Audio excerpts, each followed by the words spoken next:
प्रश्न आपके सामने है कि जब एक ही विषय के विकास का अध्ययन अधिक समय अवधि तक किया जाता है, इस अध्ययन को क्या कहते हैं?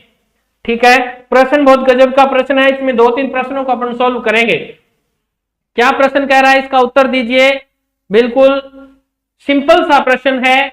जब एक ही विषय, यानी मैंने आपका एक विषय पकड़ लिया, मान लीजिए मैंने यहां हिंदी ले ली, विषय के विकास का अध्ययन अधिक समय अवधि तक किया जाए, यानी इसके अंदर मैंने पहले मान लीजिए मैंने 11वीं 12वीं में ये हिंदी ली, फिर उसके बाद में मैंने बीए में हिंदी रखी, फिर एमए मैंने हिंदी से की, फिर मैंने बीएड भी हिंदी से कर ली, फिर एमएड हिंदी से कर ली, इसी प्रकार नेट कर लिया और फिर मैंने पीएचडी कर ली। ये बात कह रहा है कि जब एक ही विषय का विकास लंबे समय तक चलता है तब क्या कहलाता है, उस अध्ययन को हम क्या कहते हैं? तो ध्यान रखिएगा, उस अध्ययन को हम क्या कहते हैं? अनुदैर्ध्य अध्ययन कहते हैं। अनुदैर्ध्य का मतलब धीरे धीरे से याद रखना है। इसको ट्रिक से याद करवा देता हूं क्योंकि यहां कंफ्यूज हो गए, अनु दोनों में ही है। परंतु ध्यान रखिएगा, धैर्य का अर्थ है धैर्य के साथ धीरे धीरे कदम बढ़ाना है। 11वीं की, 12वीं की, बीए की, तो ऐसे डी से याद करना है धीरे धीरे। अब ये अनुप्रस्थ क्या होता है? जब किसी विषय को, ये देखो यहां क्या कह रहा है, जब एक ही विषय को लंबे समय तक पढ़ा जाए, फिर आएगा जब लंबे समय तक विषय को अलग अलग भागों में बांट के पढ़ा जाए, वो क्या कहलाएगा? अनुप्रस्थ कहलाएगा। ये थोड़ा सा ध्यान रखना है, यहां से पर्सन को कंफ्यूज करेगा, ये बात आप ध्यान रखिएगा। तो इसका उत्तर जो होगा वो क्या होगा? अनुदैर्ध्य। डी, यहां दैर्ध्य कैसे याद रखना है? डी से धीरे धीरे धैर्य के साथ आगे बढ़ना है और एक ही विषय को लंबे समय तक पढ़ना है, अनुदैर्ध्य। तो इतना ध्यान रखिएगा। ओके, चलिए नेक्स्ट क्वेश्चन अपन देख लेते हैं। भाई नेक्स्ट क्वेश्चन क्या है? 2 नंबर क्वेश्चन है। ये एक विद्वान महिला थी साइकोलॉजी में, कौन है? ब्रिजेश कह दो, चाहे ब्रिजेश कह दो, के विकासात्मक संवेग सिद्धांत के अनुसार निम्न में से बालकों में क्या होता है? बहुत गजब का क्वेश्चन है। ब्रिजेश विदुषी है, ये लड़की औरत है, ये थोड़ा सा ध्यान रखिएगा। तो क्या कह रही है कि बालकों में विकास जब होता है, डेवलप जब होता है, तो संवेगों के हिसाब से क्या होता है? तो पहले मैं आपके उत्तर देख लेता हूं। हाँ जी, देश नोक से आपको तारानगर से खूब सारा आशीर्वाद। चलिए, नवजात शिशुओं में जन्म से कोई संवेग नहीं पाया जाता। क्या पूछ रहा है? क्या होता है? ठीक है जी, ये बात होगी। आगे चलते हैं। संवेग अधिगम के उपरांत ही बालकों में उत्पन्न होते हैं। गलत बात, ये तो गलत हो गई। 3 प्रकार के संवेग नवजात शिशु में पाए जाते हैं, ये भी गलत हो गई, क्योंकि 2 ही प्रकार के, सुखद संवेग और दुखद संवेग, 3 तो होती नहीं, ये भी गलत हो गया। बालकों में संवेगात्मक आवृत्ति शून्य होती है, बिल्कुल नहीं होती, शून्य नहीं होती, बढ़ती रहती है। संवेग की आवृत्ति बार बार होती है, तो हर बार जैसे पहले बालक रोता था उसके संवेग विकसित, अब उसमें रोने में फर्क आ जाएगा, तो ये भी हो गया गलत। तो एक ही ऑप्शन बता, ब्रिजेश विदुषी के अनुसार जन्म के समय बालक में कोई भी संवेग नहीं होता। क्या होता है भाई? मात्र उत्तेजना होती है। क्या होती है? मात्र उत्तेजना, ये मात्र उत्तेजना होती है।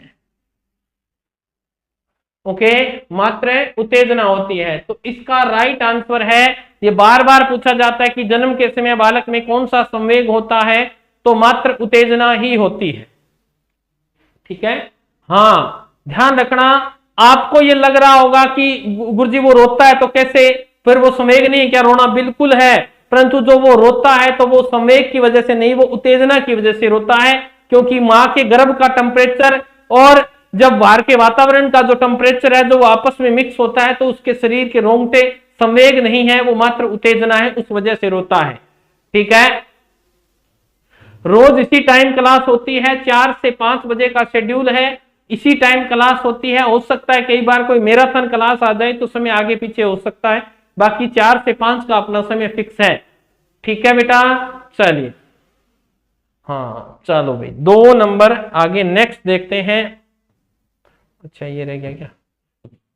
तीसरा है बालक का आयु वर्ग पूछ रहा है जिसमें सोच विचार करने की क्षमता शुरू हो जाती है, वह कौन सा है?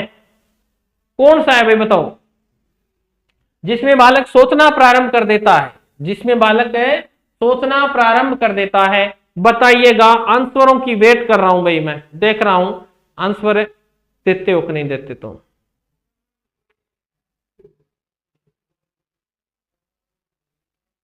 आ गया, ये लो। 1.5 से 2 वर्ष सोचने समझने की आयु, 2.5 से 3 वर्ष, 3 से 4 वर्ष और 4 वर्ष के पश्चात।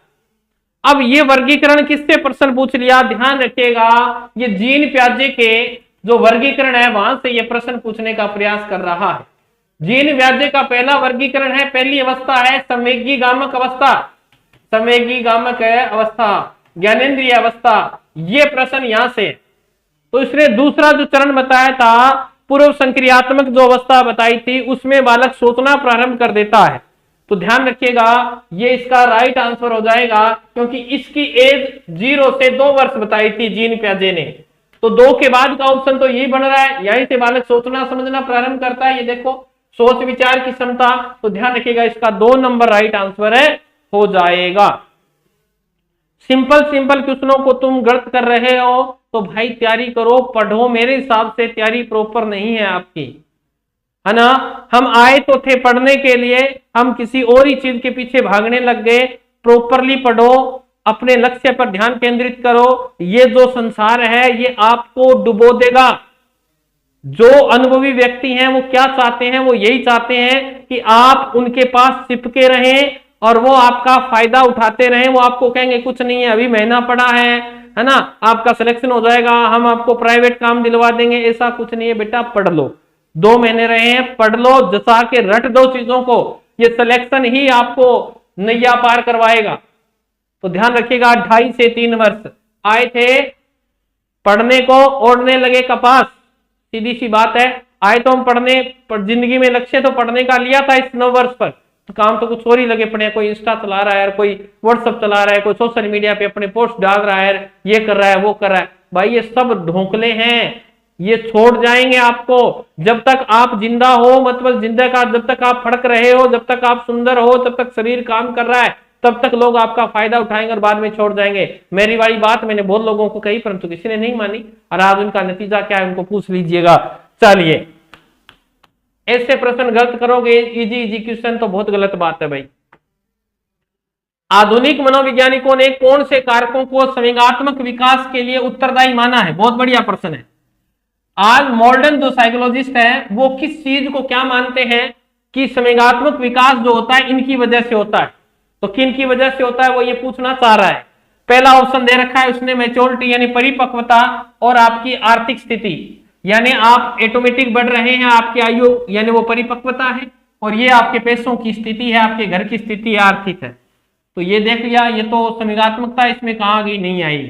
पर्यावरण और परिपक्वता यानी आसपास का वातावरण और परिपक्वता, तो वातावरण के साथ तो ये इंक्लूड है ही।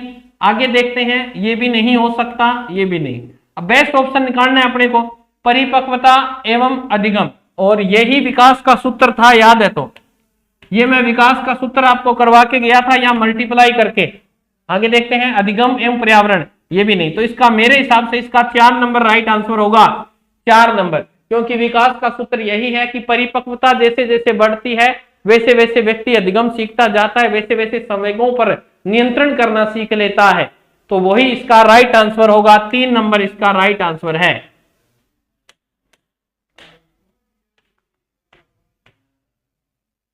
नेक्स्ट, बच्चे में गामक कौशल का विकास होता है। गामक कौशल क्या होता है पहले ये समझो। मोटर स्किल, मोटर स्किल क्या कि बालक किस ओर से किस ओर जाता है। 5 नंबर का उत्तर पूछ रहा है कि बालक किस ओर से किस ओर, पता नहीं कितनी बार पेपरों में यह प्रश्न पूछा गया है। सीधा सा अर्थ पूछ रहा है मोटर स्किल्स का डेवलप कैसे होगा। जैसे मान लीजिए ये पेन है, आप किसी बालक को चलाने के लिए देंगे तो बालक इस तरह से पकड़ेगा, इसको दोनों हाथों से पकड़ेगा, ऐसे करेगा, ठीक है। फिर वो एक हाथ से पकड़ेगा, फिर धीरे धीरे इसको आराम से लिखेगा। पहले लिखेगा तो किताब को फाड़ देगा, काफी फाड़ देगा, दबाव ज्यादा देगा, धीरे धीरे इसके अंदर विशिष्टता आ जाएगी, फिर हल्के हाथ से लिखना प्रारंभ कर देगा। तो इसके अंदर ध्यान रखिएगा, इसमें जो विकास की दर है वो कैसी होगी। क्वेश्चन संख्या 5 का उत्तर क्या दे रहे हो तुम? क्वेश्चन संख्या 5 का उत्तर सुशीला स्वामी, बिल्कुल राइट आंसर है बेटा। सामान्य से विशिष्ट की ओर होता है, इसका राइट आंसर सामान्य से विशिष्ट। एक प्रश्न आपको ऐसा जरूर मिलेगा पेपर में देखने के लिए, 101% कह रहा हूं मैं, ये प्रश्न आपको जरूर मिलेगा सामान्य से विशिष्ट की ओर। रट लो तुम, हाँ जी रट लीजिए इसको।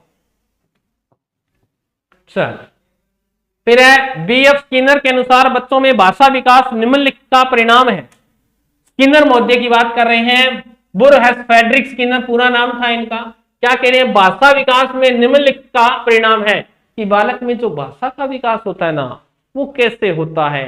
फटाफट आंसर दो भाई। व्याकरण का प्रशिक्षण करवाना पड़ता है, अनुकरण और पुनर्मरण करवाना पड़ता है, अंतर्जात योग्यता होती है या परिपक्वन होता है।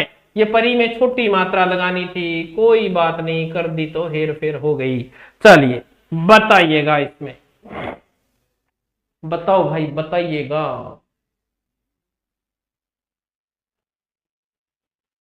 तो ध्यान है आपको, बीएफ स्किनर ने क्रिया प्रसूत अनुबंधन का सिद्धांत दिया और उसने भाषा के क्षेत्र में अगर बात करें, भाषा के क्षेत्र में एक तो वाइगोत्स्की का विचार सोचनीय है, एक चोमस्की का विचार सोचनीय है और एक आपका जीन प्याजे का विचार है और एक स्किनर का विचार है। स्किनर ये कहते हैं कि बालक जो होता है वो भाषा को अनुकरण से सीखता है और जब बालक बोलता है तो हम उससे पुनर्बेटा बोली बोली, फिर वो पापा, तो यहाँ दोबारा बोल बेटा पुनर्बलन, फिर उससे आप चीज दिलाते और बोल बेटा दादा, ऐसे बोलता है। तो पुनर्बलन भी दिया जाना चाहिए और अनुकरण, आप उसके सामने बोलने पहले फिर वो बोलेगा। तो स्किनर तो इसी दो चीजों के लिए जाने जाते हैं।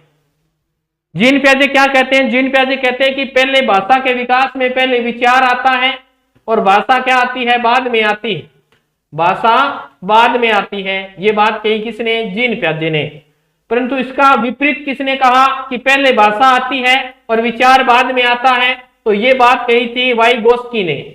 और अगर बात करें चोमस्की की भाषा विकास में, चोमस्की ने कहा कि व्याकरण की प्रशिक्षण की आवश्यकता नहीं होती क्योंकि बालक में जन्म के समय से ही एलईडी होती है। ठीक है, LED sorry language exhibition device होता है, जन्म से ही बालक को मत सिखाओ, वो अपने आप ही भाषा को सीख जाएगा। ठीक है, तो ये बात आपको ध्यान रखनी है। तो इसका राइट आंसर अपन करें तो इसका 2 नंबर राइट आंसर है। 4 प्रश्न आपको करवा दिए, चारों प्रश्न आपसे पूछ सकता है वो। 7वां प्रश्न देखें, आपकी स्क्रीन पर है कि बच्चों की शारीरिक वृद्धि की दर अधिक होती है। क्या पूछ रहा है, वो अभिवृद्धि की बात कर रहा है कि अभिवृद्धि कब अधिक होती है, कौन सी अवस्था में। पहला ऑप्शन देखो, पूर्व बचपन में, उत्तर बचपन की बजाय, उत्तर बचपन में किशोर अवस्था की बजाय, किशोर अवस्था में पूर्व बचपन की बजाय, प्रौढ़ावस्था में किशोर अवस्था की बजाय। बताइएगा आंसर इसका क्या होगा। बहुत बढ़िया प्रश्न पूछ रहा है, कह रहा है कि अभिवृद्धि जो होगी सर चतुर्थ श्रेणी भर्ती कब तक आएगी शिक्षा विभाग में। पता नहीं है भाई, हम शिक्षा विभाग में नहीं है बेटा, हमें नहीं पता है, हम तो सिर्फ पढ़ाते हैं, भर्ती आ जाए उसके बाद आप तैयारी शुरू कर दो अभी बस, है ना। तूफान आने से पहले अगर हम अपनी सभी वस्तुओं को समेट लें तो फिर तूफान का हमें डर नहीं है। और जब तूफान आएगा तब आप अपने वस्त्र समेटोगे, घर के सामान समेटोगे, तो ध्यान रखिएगा आपका आधा सामान उड़ जाएगा। इसीलिए हमेशा तैयारी करनी है तो फिर वैकेंसी को नहीं इंतजार करना, आप लग जाओ, बस समय मिले लग जाओ, पढ़ते रहो और वो पढ़ा हुआ कभी बेकार नहीं जाएगा।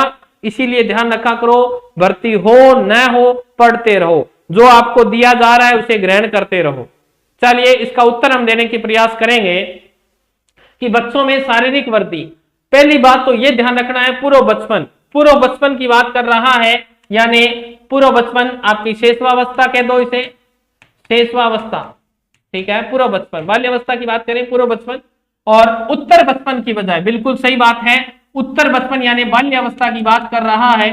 तो बाल्यावस्था की बजाय शेषवावस्था में विकास अभिवृद्धि की दर क्या होती है, अधिक होती है। बिल्कुल, शारीरिक वृद्धि ज्यादा करता है, 1 नंबर। आगे देखते हैं, उत्तर बाल्यावस्था में किशोरावस्था की बजाय, नहीं, किशोरावस्था में तो बहुत ज्यादा ग्रोथ करता है, इसमें तो होती नहीं, बहुत कम होती है, गलत हो गया ये तो।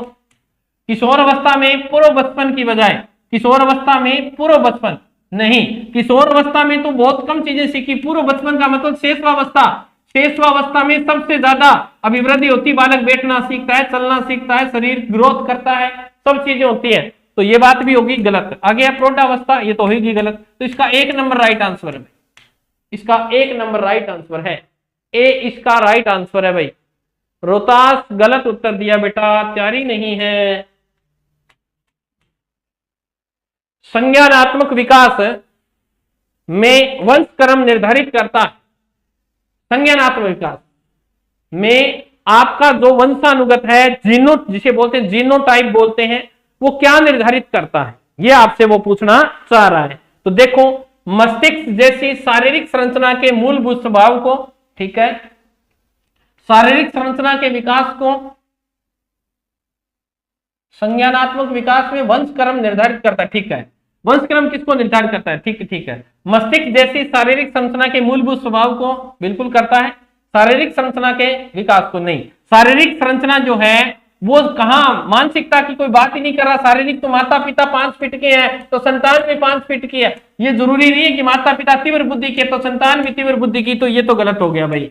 आगे, सहज प्रतिवर्ती क्रियाओं के अस्तित्व की, सहज प्रति रिफ्लेक्शन है ना, गुदगुदाना, आपकी रूटिंग, गार्गलिंग, स्टेपिंग, ये चीजें, तो इसके सहज प्रतिवर्ती क्रियाओं के अस्तित्व की, ये तो सब में ही होता है, ये भी नहीं है, इसमें संज्ञान वाली कोई बात ही नहीं है, ये तो रट्टा लगता है। उपयुक्त सभी, ये गलत हो गया, तो इसका 1 नंबर राइट आंसर हो जाएगा। 8 नंबर का 1 नंबर राइट आंसर है, बिल्कुल। ये लो भाई, इसका 1 नंबर राइट आंसर है भाई। चल, 9 नंबर क्वेश्चन है, वर्ष के, सीधा है, वर्ष के बालक की नैतिक तर्कना आधारित होती है। अच्छा, प्रश्न में ये दे दिया क्या? ओहो, ये 9 नंबर क्वेश्चन है और ये 9 नंबर यहां आएगा। 9 वर्ष के बालक की नैतिक तर्कना आधारित होती है, ये प्रश्न पूछ रहा है आपसे। 9 वर्ष के बालक की पूछ रहा है। किसी कार्य के भौतिक परिणाम उसकी अच्छाई और बुराई को निर्धारित करते हैं। कोई कार्य सही होना इस बात पर निर्भर करता है कि उसमें व्यक्ति की अपनी आवश्यकता पूर्ति होती है, नियमों का पालन करने के बदले में कुछ लाभ मिलना चाहिए। सही कार्य वह है जो उस व्यक्ति के द्वारा किया जाए तो अन्य व्यक्तियों को अपने व्यवहार से प्रभावित करता है। तो ध्यान रखिएगा, ये प्रश्न है आपका नैतिक विकास से, और नैतिक विकास का सिद्धांत कोहलबर्ग ने दिया था, याद है तो। कोहलबर्ग ने हेज नामक विद्वान, इसकी कहानी लिखी थी, युवक की, कोहलबर्ग, और इन्होंने कितनी अवस्थाएं, 3 स्तर बताए थे, 6 अवस्थाएं बताई थी नैतिक विकास की। तो ये एक्स्ट्रा क्वेश्चन है। अब ये प्रश्न आप बताइए, 9 वर्ष के बालक की नैतिक तर्कना आधारित होती है, किस पे होती है? 9 वर्ष का जो बालक होता है वो क्या करने, वो जो चीज उसके सामने है, मूर्त चीजों के बारे में सोचता है कि ये चीज मेरे लिए अच्छी है या बुरी है। जो देखो, आप 9 वर्ष का बालक को खुद लेके देखो तो ध्यान रखिएगा, 9 वर्ष का जो बालक है वो अच्छाई बुराई थोड़ी थोड़ी जाननी शुरू कर देता है, यानी उसका निर्धारण हो जाता है। तो 9 वर्ष के बालक की पूछ रहा है, तो भाई बिल्कुल राइट आंसर दे रहे हो तुम सभी। इसका 1 नंबर राइट आंसर है, इसका 1 नंबर राइट आंसर है होगा। ओके, 1 नंबर राइट आंसर है। ठीक है, चलिए नेक्स्ट प्रश्न देख लेते हैं। निम्नलिखित में से कौन सा कथन मिडिल स्कूल स्तर के विद्यार्थियों के विकास से सहमति नहीं रखता? अब आपको यह पता होना चाहिए मिडिल स्कूल कहा किसको जाता है। मिडिल स्कूल किसको कहा जाता है? 8वीं क्लास तक कहा जाता है। और ये प्रश्न क्या पूछ रहा है कि उन विद्यार्थियों के विकास से सहमति नहीं रखता, तो कौन सा नहीं रखता देखते हैं। सामाजिक व्यवहार उत्तरोत्तर समवयस्क समूह के आदर्शों से प्रभावित होता है, बिल्कुल होता है। जैसे बालक को देखता है उत्तरोत्तर, मतलब आपने एक बालक का व्यवहार देखा, आप उसे अपनाने का प्रयास करेंगे। कोई किसी से प्रभावित हो रहा है तो उस व्यवहार को भी आप अपनाएंगे। तो समवयस्क समूह के व्यवहार को देखकर आदर्श करता है, ये तो सही बात है। इस अवस्था में अधिकांश बालक तीव्र गति से वृद्धि प्राप्त नहीं करते। कौन से? मिडिल क्लास के। यानी अगर बात करें तो इस अवस्था में अधिकांश बालक तीव्र गति से वृद्धि प्राप्त नहीं करते, सहमति नहीं रखता। आगे देखते हैं, बौद्धिक एवं सामाजिक व्यवहार पर सब प्रभाविता का महत्वपूर्ण प्रभाव पड़ता है, बिल्कुल। यानी बालक जैसा सोचता है उसमें समाज का व्यवहार भी और अपने से भी प्रभावित होता है वो। तो ये बात भी बिल्कुल क्या है, सत्य है। अधिकांश विद्यार्थी विशेष रूप से सब केंद्रित हो जाते हैं, बिल्कुल सब केंद्रित हो जाते हैं, ऑटिज्म ग्रस्त हो जाते हैं, सबलीनता, और हाँ जी बिल्कुल बिल्कुल 10 का ये भी सही है। तो इसका फिर एक ही बच गया, तीव्र गति से वृद्धि प्राप्त नहीं करते। नेगेटिविटी तो देनी नहीं है, इसका 2 नंबर राइट आंसर है, इसका 2 नंबर राइट आंसर है भाई। चलिए अब आपके मैनेजमेंट के क्वेश्चन शुरू हो गए हैं।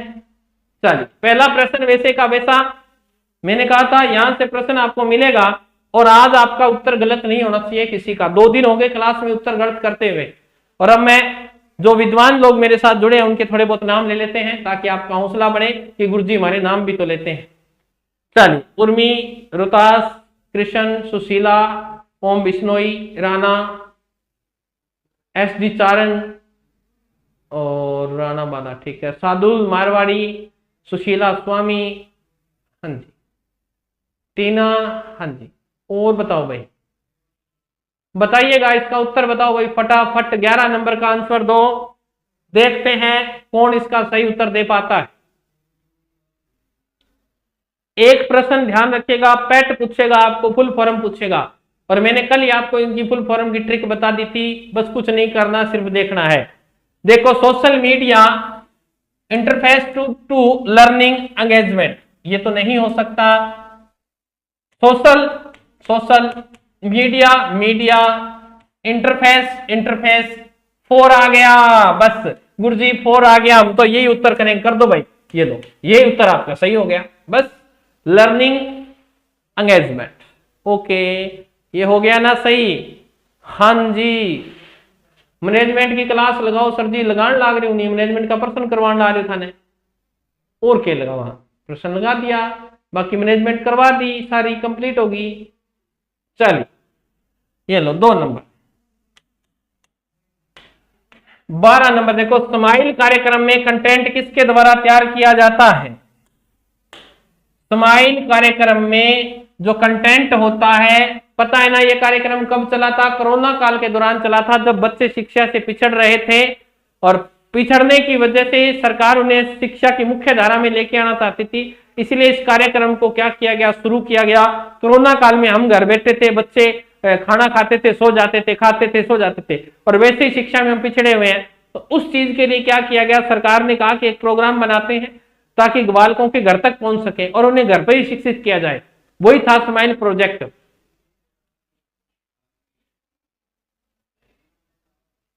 ओके, चलिए, डाइट द्वारा, RSCRT उदयपुर द्वारा, माध्यमिक शिक्षा बोर्ड द्वारा और SCRT द्वारा।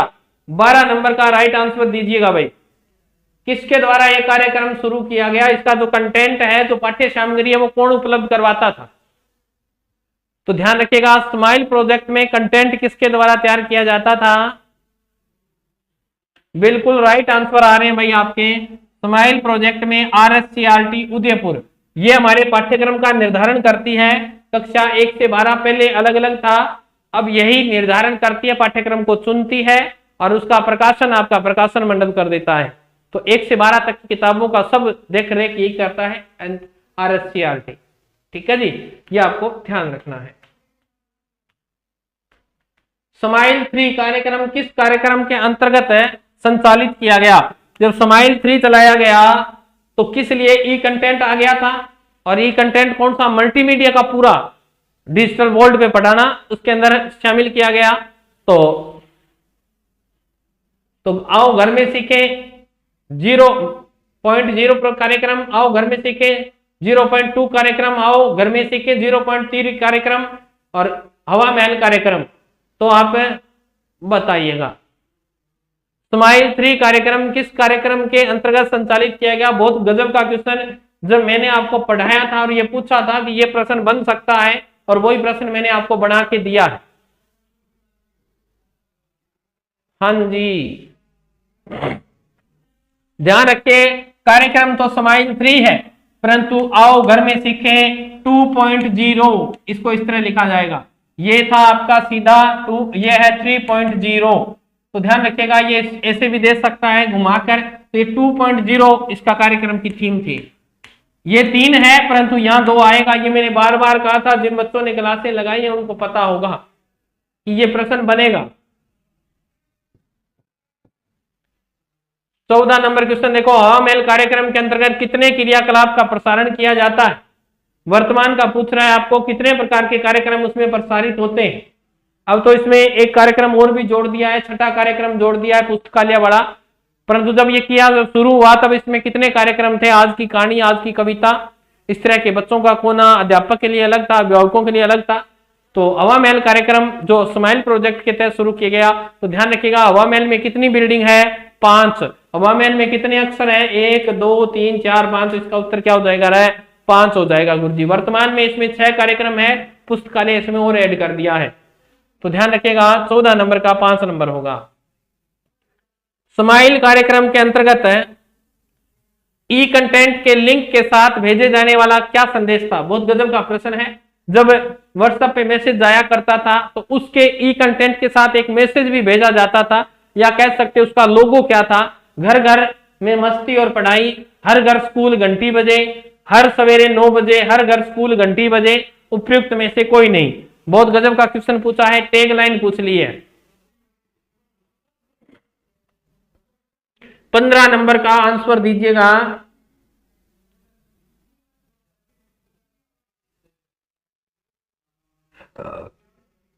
अरे भाई सबने गलत उत्तर दिया है तुमने। टिम बिल्कुल बेटा राइट आंसर है आपका। ध्यान रखिएगा स्माइल 3 में ये समय बदलकर 8 बजे का कर दिया था। जब स्माइल 1 और स्माइल 2 चले तब इनकी थीम जो थी यही थी, हर सवेरे 9 बजे, क्योंकि तब तो घर ही स्कूल बन गया था ना, क्योंकि बच्चे घर पे रहते थे और स्कूल का वर्क 9 बजे तक पहुंचाना होता था।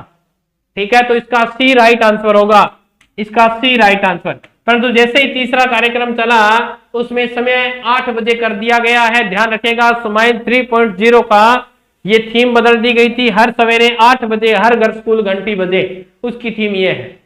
तो ध्यान रखिएगा। हाँ जी, अब आपको कंफ्यूज दूर हो गया, बहुत बढ़िया बात है, कंफ्यूज दूर होना चाहिए भाई। सुमेलित युग्म है, गजब का प्रश्न। तारीख दी गई है और पूछा गया है कौन सा कार्यक्रम कब चला था, बताओ इनमें से कौन सा सुमेलित युग्म है? इनमें से ऐसा कार्यक्रम कौन सा है जिसके सामने जब वो शुरू हुआ तो उसका डेट लिखी गई है? तो वो सही कौन कौन से कार्यक्रम है देख लो भाई। अभी फर्स्ट ग्रेड में सीधा पूछा गया स्माइल कार्यक्रम कब शुरू किया गया, तो ध्यान रखिएगा स्माइल कार्यक्रम 13 अप्रैल को शुरू किया गया था। और कब किया था? 2020 को। ये स्माइल फर्स्ट शुरू हुआ था। स्माइल सेकंड जो हुआ इसके 6 महीने बाद जोड़ दीजिएगा, आगे सेकंड हो जाएगा। 6 महीने का मतलब मई, जून, जुलाई, अगस्त, सितंबर, अक्टूबर, नवंबर में हुआ था। इसी तरह ये आपकी तारीखें पूछ रहा है आपसे, तो तारीखों में आपने तुक्के मार दिए हैं, सारों ने देख लेते हैं। स्माइल 3.0 जो कार्यक्रम शुरू हुआ वो कब हुआ? तो ठीक है देख लेते हैं। स्माइल का मतलब है 21, 3.0 है तो देखो 2 और 1 कितने होते हैं? 3। तो ठीक है, एक तो सही हो गया गुरुजी। जून का आधा कितना होता है? 3। ये लो भाई, 4 और 5 कितने हो गए? सॉरी 2 और 1 3, 3 दूनी 6। ये लो, ये भी आपका सही है, ये तो एक तो सही हो गया। शिक्षा दर्शन, दर्शन कब करते हैं? दर्शन एक ही आदमी के करने हैं। किसके? एक आदमी के करने हैं जो आपकी जून निभा देगा 2020। ठीक है, 2020 का अर्थ याद रखिएगा, ये सही है दर्शन। शिक्षा वाणी, शिक्षा वाणी की बात करें तो पहले देखो स्माइल चला अप्रैल में, फिर शिक्षा वाणी चली मई में, और फिर शिक्षा दर्शन चला जून में, और फिर आपका नवंबर में सेकंड आ गया, और थर्ड देखो कब आया? 2021 में। तो ये आपको ध्यान रखना है। शिक्षा वाणी भी आपकी 11 मई को चली थी भाई, 11 मई को 2020 में। तो 2020 में कितने प्रोग्राम चल गए देखो। सबसे पहले 13 अप्रैल 2020 को स्माइल कार्यक्रम लॉन्च हुआ। उसके बाद में रेडियो पर कार्यक्रम आया शिक्षा वाणी, कितनी तारीख को? 11 मई को यह कार्यक्रम शुरू किया गया। रेडियो पर कितने मिनट प्रसारण होता था? 55 मिनट होता था। शिक्षा दर्शन कार्यक्रम चला 1 जून 2020 को। इसमें कितना मिनट का समय था? 195 मिनट का समय था। 3 घंटे 15 मिनट का समय दिया गया था। ये सब चीजें आपको याद करनी पड़ेंगी भाई, सब चीजें आपको याद रखनी पड़ेंगी। चलिए, स्माइल कार्यक्रम के चरणों के संबंध में गलत युग्म कौन सा है? ये लीजिए भाई, ये प्रश्न फिर आपको मैंने याद करवाना है। इनकी तारीखें अभी बता के गया था, 13 अप्रैल 2020 को प्रथम चला। सही है जी। ये देखो अब कितने महीने बाद, मैंने कहा 6 जोड़ दो इसमें। देखो 6 जोड़ेंगे तो कितना आएगा? मई, जून, जुलाई, अगस्त, सितंबर, अक्टूबर। 6 जोड़ दिए, अक्टूबर के बाद में क्या आएगा? नवंबर आएगा। ये लो भाई, नवंबर में 2020 में 2.0। ठीक है, और इसके बीच में बताया था मैंने आपको अप्रैल है। अप्रैल के अंदर कौन सा चला था? मई के अंदर आपकी वाणी चल गई थी, शिक्षा वाणी। जून में आपका शिक्षा दर्शन चला है, और स्माइल, यानी 2020 में 4 प्रोग्राम चले हैं भाई। याद रखिएगा। और तीसरा चरण स्माइल 3.0 कब चला है? 21 अप्रैल है 2021। तो ध्यान रखना 21 में चला, 21 में चला, ये अप्रैल था, ये भी अप्रैल है। बस अब संबंधित करके तुम पढ़ लेना, बता मैंने दिया। स्माइल 1 चला अप्रैल में 13 को, परंतु लास्ट में स्माइल 3 कब चल रहा है? तृतीय चरण में चल रहा है, ये 21 को चल रहा है। 2021 में चला तो 21 का याद रह जाएगा। ठीक है, तो सभी विकल्प क्या हैं? सही है। सभी विकल्प क्या हैं? सही है। ओके, चलिए नेक्स्ट क्वेश्चन देखते हैं। राजस्थान के शिक्षा विभाग ने किसके सहयोग से ई कक्षा कार्यक्रम के तहत अध्ययन सामग्री तैयार करवाई तथा 19 मई 2020 को यूट्यूब चैनल आरंभ किया? बहुत गजब का क्वेश्चन है, आपको ध्यान रखना पड़ेगा भाई। स्माइल प्रोजेक्ट के तहत राजस्थान शिक्षा विभाग ने किसकी सहायता से क्या पाठ्यक्रम सामग्री तैयार करवाई थी? ई का मतलब जो आपका इंटरनेट वाली जो पाठ्यक्रम सामग्री थी वो तैयार करवाई, और उसमें सहयोग किसने दिया ये पूछ रहा है, और यूट्यूब चैनल की बात कर रहा है भाई। तो ध्यान रखिएगा, एक ऐप आई थी मिशन ज्ञान ऐप, अभी भी है, आप इसको डाउनलोड कर सकते हैं, पढ़ सकते हैं। ये ऐप है, इस ऐप पर तो ये कंटेंट डाला गया, परंतु पैसे किसने दिए थे? यानी कुछ संस्थाएं होती हैं जो एनजीओ बोली जाती हैं, ये अपना पैसा डोनेट करती हैं। तो उसमें वेदांता केयर इंडिया जो आपके बाड़मेर में तेल निकालने का काम भी करती है, उस कंपनी ने डोनेट किए थे पैसे। हाँ जी, तो ध्यान रखिएगा, एक वेदांता ग्रुप ने पैसे दिए थे भाई इसको यूट्यूब चैनल आरंभ करने के लिए। मिशन ज्ञान नाम से एक ऐप भी बनाया गया। अब क्या कह रहे हो? लास्ट क्वेश्चन में रॉन्ग हो गया शायद। क्या रॉन्ग हो गया भाई? तमन्ना क्या गलत करवा दिया? क्या गलत हो गया? सही है सारे, डेट सारी है ना, चौथा विकल्प सभी सही है। चलिए 19 नंबर का आंसर देखते हैं। स्माइल द्वितीय चरण 2.0 में संस्था प्रधान पीईओ का दायित्व नहीं था। ये पीईओ कौन होता था पहले तो ये समझो। Panchayat elementary education officer. Panchayat elementary education officer कौन होता है? जिस स्कूल में बच्चे पढ़ रहे हैं उस स्कूल का प्रिंसिपल जो होगा वो पीईओ होगा। क्या होगा? पीईओ होगा।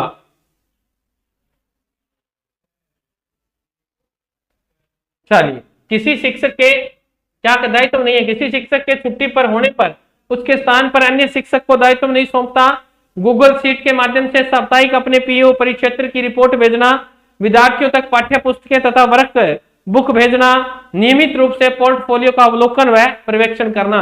19 नंबर का राइट आंसर क्या होगा? ये कह रहा है कि पीओ है ना, यानी सीधी सी बात है, जो प्रिंसिपल है उसका क्या काम है, क्या काम नहीं था, ये पूछ रहा है ना, क्या दायित्व नहीं था। तो देख लेते हैं, किसी शिक्षक के छुट्टी होने पर उसके स्थान पर अन्य शिक्षक का दायित्व नहीं सौंप। अरे भाई छुट्टी तो थी, कोरोना में स्कूल कहां लग रहे थे, छुट्टी तो थी, तो ये उसकी कोई जिम्मेवारी नहीं थी कि वो आएगा कि नहीं आएगा, ये उसकी कोई जिम्मेवारी नहीं थी। तो इसका मेरे हिसाब से 1 नंबर हो गया। बाकी देख लेते हैं। गूगल शीट के माध्यम से साप्ताहिक अपने पीओ परिक्षेत्र, ये तो था। विद्यार्थियों तक पाठ्य पुस्तकें वर्क, ये भी था। नियमित रूप से पोर्टफोलियो, पोर्टफोलियो किसे कहते हैं? जो बच्चे पढ़ते हैं, जो भी रिपोर्ट आती व्हाट्सएप पर मैसेज आते हैं, या बच्चे ने वर्क कर लिया या टेस्ट लिए जाते, ठीक है, तो उनकी जगह अच्छा 21 जून होगा तो कोई बात नहीं, 21 जून कर लो, 21 जून कर लो, आपके याद होना चाहिए, कोई बात नहीं, हो जाता है, मिसप्रिंट हो गई होगी, फिर भी उसका उत्तर तो वही रहेगा, उत्तर उसका वही रहेगा, उपयोग सभी रहेगा, क्योंकि 2 ऑप्शन सही हो गए, तो फिर अपन करें क्या, कोई बात नहीं, 21 जून कर लीजिएगा। नियमित रूप से पोर्टफोलियो का अर्थ है कि बच्चों की रिपोर्ट जब व्हाट्सएप पर आती थी तो फिर अध्यापक क्या करता, उसे एक डायरी में नोट करता और उसे अपलोड करता, किस पे? दीक्षा पोर्टल जो दिया गया है ना, उस पे अपलोड कर देता। ठीक है, तो ये बात ध्यान रखनी है। तो ये भी काम करना ही था, बस एक काम नहीं करना था, ये कोई मास्टर नहीं आएगा, तो ये इसका राइट आंसर हो जाएगा। 19 नंबर का राइट आंसर ये होगा। चल 20 नंबर देखो, प्रश्न आपके सामने है। हवा महल कार्यक्रम की प्रमुख सहयोगी संस्था नहीं है। बहुत गजब का क्वेश्चन पूछा है भाई। इतना डीपली प्रश्न अगर आपको याद है तो मान सकता हूं आपकी तैयारी गजब की होगी। बताओ, यहां से आपको प्रश्न पूछ रहा है कि हवा महल कार्यक्रम जो चलाया गया स्माइल प्रोजेक्ट के तहत, उसमें किन किन संस्थाओं ने योगदान दिया था। वो पूछ रहा है कि इनमें से ऐसी संस्था है जिसका योगदान नहीं रहा है। ये प्रश्न आप बताएंगे मुझे, फटाफट कमेंट करके बताइए इसका आंसर क्या होगा।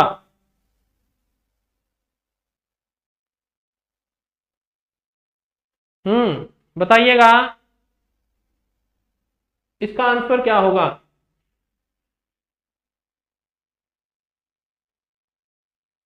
क्वेश्चन ही गलत पूछ रहा है। वाह,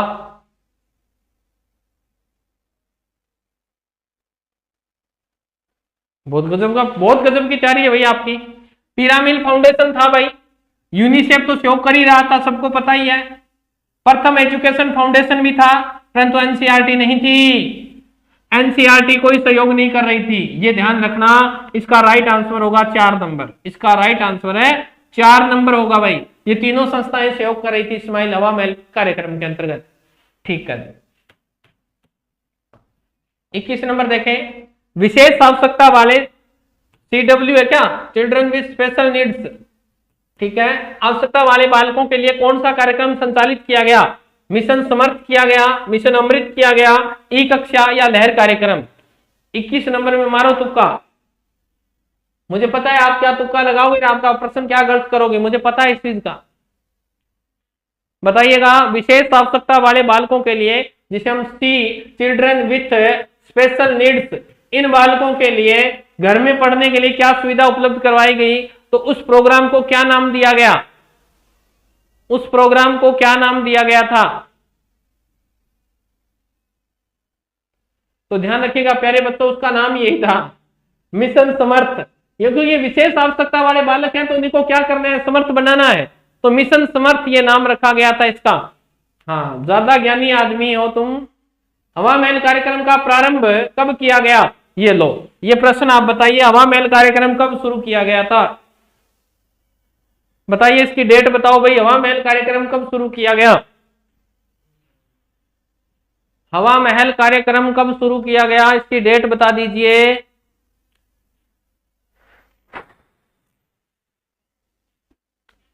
कब शुरू किया गया,